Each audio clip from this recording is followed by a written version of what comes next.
80% de ce qui se trouve au fond des océans nous est encore caché à ce jour.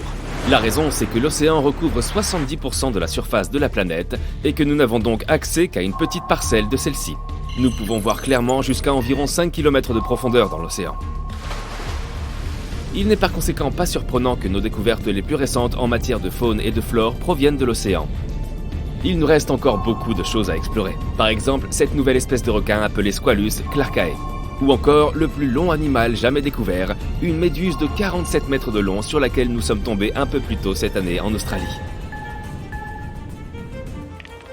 Quelque part dans les mers de l'Arctique et de l'Antarctique, un phénomène étrange a été constaté et a déconcerté tout le monde, c'est le moins qu'on puisse dire.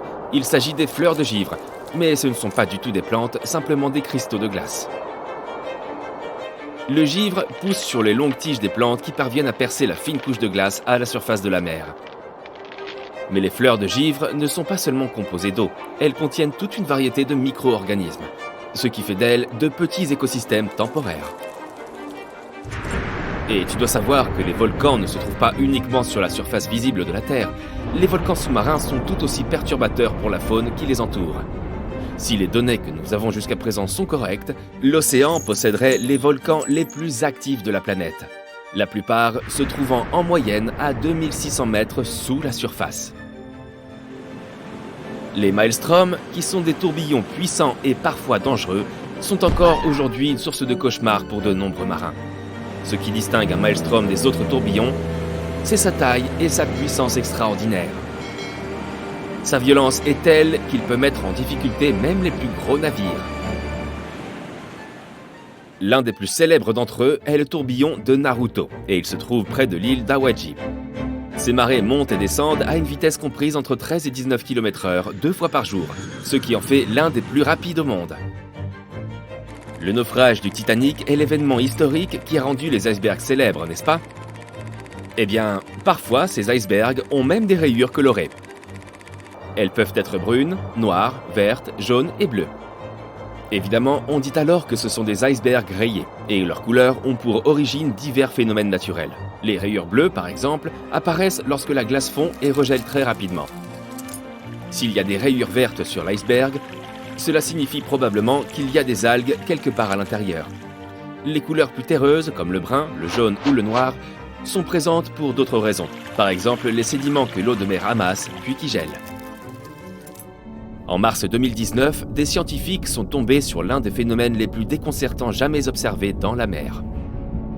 Pendant l'exploration d'un volcan sous-marin, ils ont remarqué ce qui ressemblait à un petit lac, et qui était à l'envers. Il se trouvait à au moins 1980 mètres sous la surface.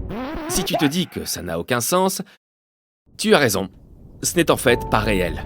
Il s'avère que ce n'était rien de plus qu'une illusion d'optique, produite par le fluide contenu dans ces bassins.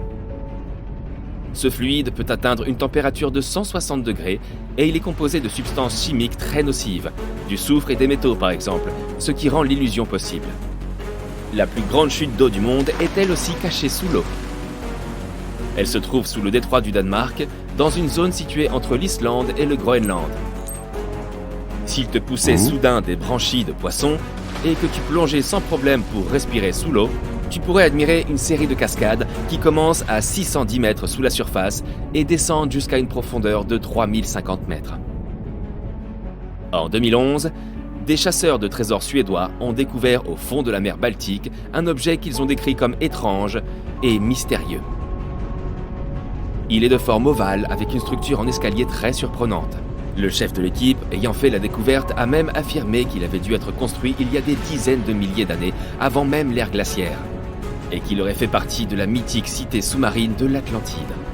Les experts qui ont analysé l'objet pensent, quant à eux, qu'il s'agit d'un dépôt glaciaire ordinaire ou d'une autre formation naturelle, mais ils n'en sont toujours pas certains. La mer Noire n'est pas nommée ainsi par hasard. Située à l'extrême sud-est de l'Europe, elle dégage même une espèce de fumée, mais il s'agit là en réalité de vapeur s'élevant au-dessus de la mer. Cela se produit à cause de l'humidité. Elle neutralise les vents plus frais qui soufflent à la surface de l'eau, créant ce phénomène si particulier. Si tu regardes un jour la surface de l'océan pendant le coucher et le lever du soleil, tu auras peut-être la chance de voir des éclairs verts. Mais tu devras bien prêter attention car cela ne dure que quelques secondes. Ils se produisent à cause de l'effet prismatique naturel de l'atmosphère de la Terre. Au moment du coucher et du lever du soleil, la lumière qui vient de notre astre est dérivée en plusieurs couleurs. Et ce phénomène donne l'impression que c'est l'eau qui émet un flash vert. Les marées rouges se produisent très souvent, et même s'il n'y a pas lieu de paniquer lorsque tu en vois une, tu dois quand même faire attention. Le terme technique pour ce phénomène est efflorescence algale. Il se produit lorsqu'il y a une croissance ou une floraison rapide des algues dans les eaux de l'océan. À cause des substances chimiques que ces algues contiennent, cela peut être un problème pour les oiseaux et les mammifères, y compris les humains. Alors ne sois pas si pressé de sauter à l'eau si jamais tu vois cela. Les pieuvres et les calamars possèdent une particularité qui les distingue des autres créatures marines. Ils ont 3 cœurs. La Saint-Valentin est un jour très spécial pour eux. Cela ne les rend pas forcément plus romantiques, mais ils ont besoin de ces 3 cœurs pour vivre normalement. Ils ont d'abord un cœur principal qui permet la circulation du sang dans tout leur corps, et puis 2 cœurs branchiaux responsables de la circulation au niveau des branchies. Avec ces 3 cœurs et ces 8 bras, lorsque la pieuvre te fera un câlin, tu sauras qu'elle est très sincère. D'après une étude publiée en 2013, les dauphins utiliseraient des noms pour s'appeler entre eux, en particulier les grands dauphins. Ils usent, comme les humains avec les prénoms, des sifflements particuliers. Non seulement ils apprennent à siffler de manière à se présenter aux autres dauphins, mais ils peuvent aussi apprendre le nom de leurs congénères, ce qui leur permet de mieux communiquer entre eux. Dans les profondeurs de l'océan Pacifique, il y a une étrange baleine chanteuse. Les scientifiques n'ont pas encore réussi à percer son mystère. Ils l'appellent la baleine la plus solitaire, car elle émet des sons à une hauteur bien plus élevée que toutes les autres baleines bleues qu'ils aient pu étudier. Mais personne ne l'a jamais vue.